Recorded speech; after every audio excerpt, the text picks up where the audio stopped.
حضرت برا یہ صحابی ہیں سرکار صلی اللہ تعالیٰ علیہ وآلہ وسلم کے.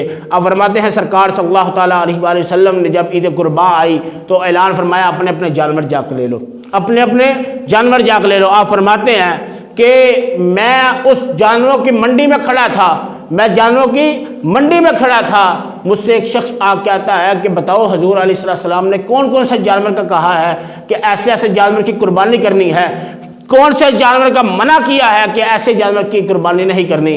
آپ نے نشانیاں بتانے شروع کی. آپ نے فرمایا، حضرت برہ رضی اللہ کہتے ہیں حضور نے اپنی انگلیوں پر گنوا کر ارشاد فرمایا.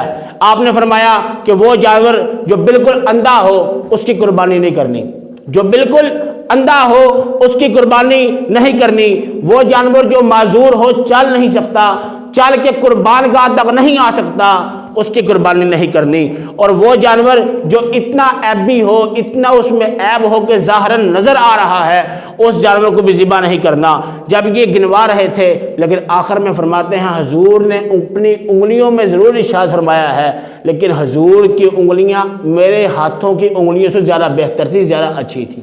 یہ ادب ہے مصطفیٰ علیہ السلام کا.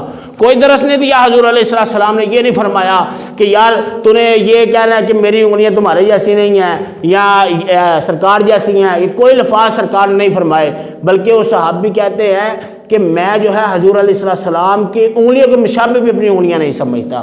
یہ ادب ہے حضور علیہ السلام کا.